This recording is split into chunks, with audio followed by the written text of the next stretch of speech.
ẹ pè wá lórúkọ bàbá wa àwa lọ́mọ Oòduà àtẹ̀wọ̀rọ̀ ẹ sà wá lórí kí èyí tá à ń jẹ́ ilé bàbá ọmọ kì í bọ́mọ lẹ́rù. When the Yorubas want to report a child to the elders, they use his father's name. When they want to report a child to the gods, they use his mother's name. Care to know why? My name is Yusuf Gemini Balogun, popularly known as Yusuf Gemini. I'm a performance poet, a multilingual performance poet, though with a major focus in Yoruba oral art. I'm an author, I'm a creative, I'm into translation and basically Yoruba cultural curation with the dream of selling out O2 Arena for Yoruba language and art. I'm from Kwara State, but I'm born and bred in Lagos State, Ijora. Most of my early life was definitely spent here in Ijora, and then I had parents who were vast lovers of Yoruba language and Yoruba culture. I mean, the love was so much apparent that they do not believe that Yoruba language is a vernacular, as compared to many homes where when you get back from school, they tell you not to speak Yoruba at home. We were allowed to freely speak Yoruba in our home. We consume Yoruba content, we watch Yoruba classics. So that way I got to understand more about the nuances of my people, the nuances of my culture, and I grew up wanting to express through that language, wanting to express through that part, wanting to tell the stories of people within grassroots like this, where, you know, there is, should I say, a limited coverage to the world. I grew up wanting to tell that story in a language that I feel that, okay, other people from the world would equally want to, you know, understand. So right from childhood, I've always been that child who saw my language as a kind of export that can be pushed out globally to other people to see. And I mean, here we are in a few years. I've always been vocal from childhood, and my personal belief is that everyone is born a storyteller. But you know, when we grow up, life, vicissitudes, and you know, different things happen, and they have a way of, you know, altering our journey. So right from childhood, I've always been writing in small notes, writing in jotters. Some days I will write in Yoruba, some days I will write in English, just dump them in the house. So as I grew, I became more better with that approach. I had teachers who I could speak with on my works. Like, okay, look at what I've written. I have parents who I could easily relate with. I published a pamphlet, Days of Infirmity. I think I was in GSS 1 or GSS 2 when I published that pamphlet, and it felt so big, it felt so huge to me then, because yes, it didn't get so much validation, but it felt like a validation of my work, that oh, I could actually conceive an idea and bring it to the world, even though as at then my idea of the world was very limited. By the time I would get out of secondary school, I was already writing, you know, valid poems, sharing them to Facebook, having one audience, two audience, you know, one consistent follower, and before you know it, it expanded. I had the privilege of sharing my works on stages, interacting with the larger worlds. By then, I learned from their own processes. I learned from the processes of the people I saw who were already doing this actively. They accepted me into the community of creative art, and then I started, you know, breeding my own gifts also, trying and failing. I believe so much in experimentation as a creative and even as a human. It is only when you experiment that you discover how good you are, how better you can be. So when it comes to creative art, I wouldn't say that I was particularly taught in school. It was a motion of self-teaching and picking from what I saw in my environment. But what was the driving force for me? It was to tell the stories that were important to me. This is the Ijora. There is the problem of hooliganism, there is the problem of vandalism. But even as much as there is that bad PR, there are gifts in Ijora, there are gifts burning away in Ijora every day, there are talent wasting away in Ijora every day. And these people do not realize that they can be much more than they are presently. The least I could do with the gifts I have got is to tell these stories, is to express the stories that people feel like they should not be told, because they feel like these people are below the pyramid. People are dying of hunger every day. People are wasting away with their gifts. Kids are not able to go to school simply because their parents do not even have enough funds to even prepare breakfast for them, not to talk of, you know, pushing them into school. I don't have any other thing that I could give them. I can't, you know, start up a charity organization for them. But I have my gifts. And I believe that when I speak, there is no limit. Even I do not have a control to how much people it can reach or how far it can go. So speak I must, and obviously I'm still speaking.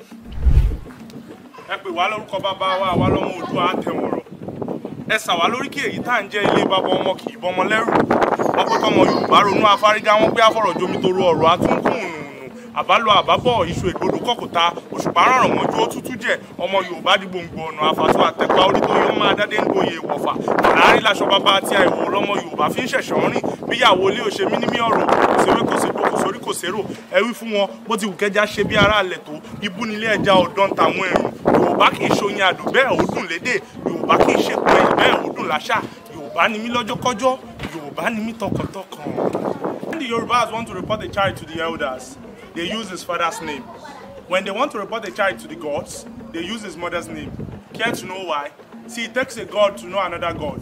I know you are a woman, but do not let them reduce you to a bag of nothingness. You are a coat of many colors. Do not let people who have never seen rainbows teach you how to be beautiful. You are slim, you are fat, you oversized baggage, and stop. Do not listen to them.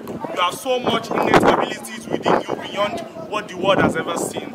They said your mothers are witches, so up on those wings and fly beyond their wings, beyond their ever imaginations. Do not ever forget that you are a deity too powerful to be described in just few seconds.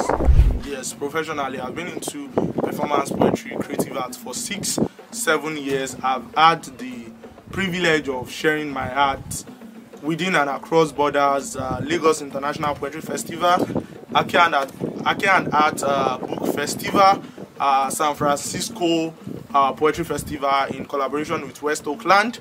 I've shared my art with United States End Female Genital Mutilation Celebration, Ayangalu Festival, Ilefe, and so much platforms. I've had collaborations with Nigerian musician Temi Ovasa on one of our recent albums, Space Fuji.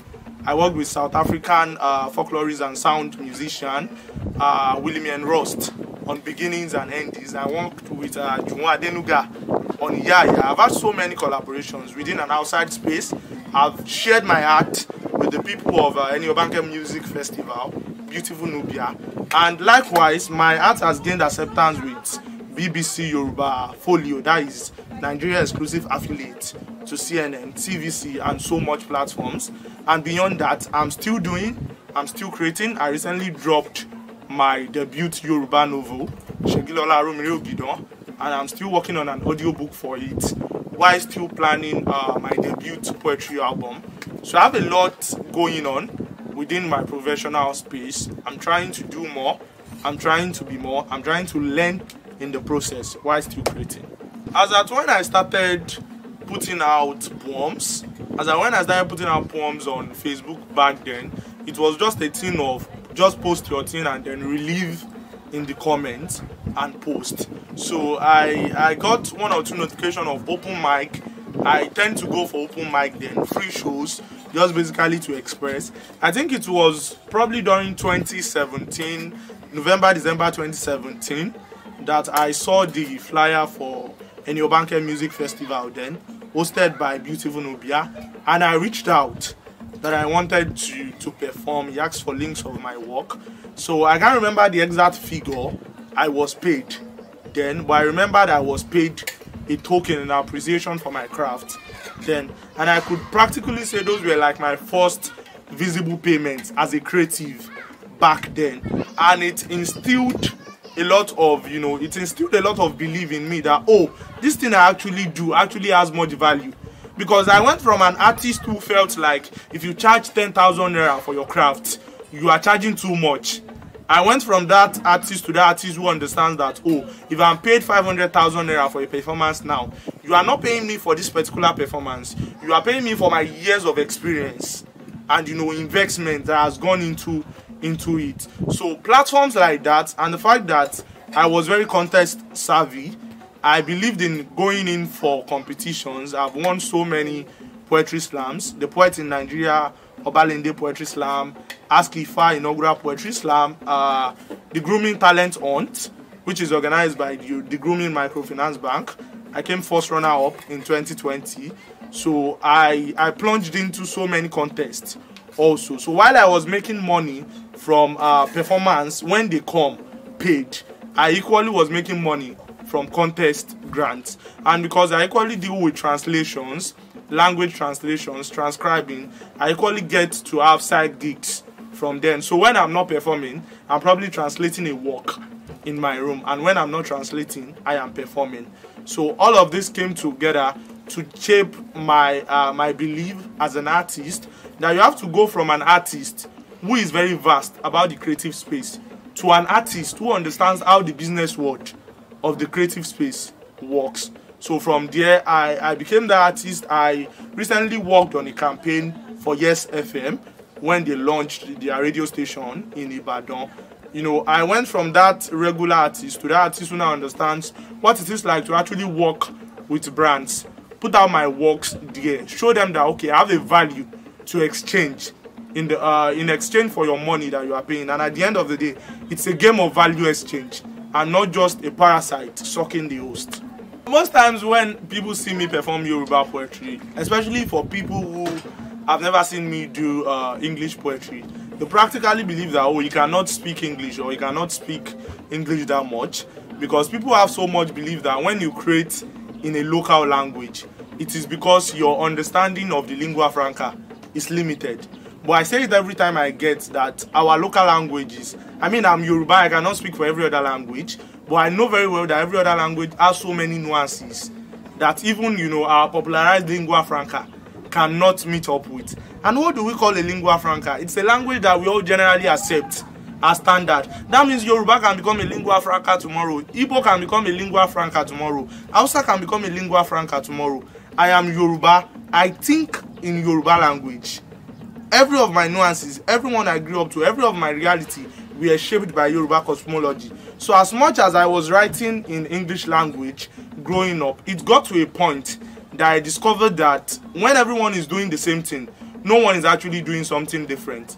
And if we do not want our language to become one of the extinct languages in few years to come, we have to actively go beyond speaking it to new generation. We have to start creating crafts with it, letting people realize how much beautiful it is. Why do people still revert to Fagunwa, D.O. Fagunwa, Amos Tutuola years after their death? It is because there are not so much people doing what they have done years ago. It's indelible kind of craft. Is it because there aren't people that can do it now? No, there are people who can do it now, but everyone is trying to toe the modern path. But I've come to realize that there's no how we want to understand English language. We cannot understand English language or the nuances of English language more than the original speakers and those who own it. But when it comes to Yoruba language, I can understand Yoruba language as much as I want to. Because Chukwuka Jude once said on an interview that dressing is not what defines culture. Language is what defines culture. So how we speak it, how we craft with it, how we put out our stories is what defines culture. When I started writing in Yoruba then, one of my fears was that would people be able to relate, especially people who are non-Yorubas. But I realized that art and creative heritage is beyond the language. It's a thing of feeling. You evoke feeling. People might not understand what you are saying. I listen to Fino. I don't understand what he's saying in most of his songs, but I relate with his emotion. I relate with the emotion he's trying to convey. Because one thing about language art that I've come to understand is, you know, whether you are black or I am pink, or, you know, you are Chinese or I am a Japanese, when we want to express happiness, we express it through the same motion. We laugh, we smile. When we are sad, we express it through tears. We express it through obvious frustration. It's the same thing with language. It goes beyond the text. It goes beyond the enunciation. It's the thing of awakening emotions, awakening goosebumps in people, letting them come back to their source, realizing that, okay, this is what they are actually made of. That is why when you translate some works in Yoruba language to English language, they lose their potency totally. They lose their originality. So I have gone from that artist who was always writing in English language to the artist who is now actively writing in Yoruba language. And to be honest, I do not regret it. I am preserving a culture. I am preserving a language. And for the new generation that are yet to even be born yet, that are coming, when they come around, they have works that they can refer to. It's not beyond, you know, it's beyond people just telling that, Yoruba do. You know, Yoruba is an interesting language. No, they have works that they can go back to. They have works that they can see and equally attest to the fact that yes, Yoruba is beautiful.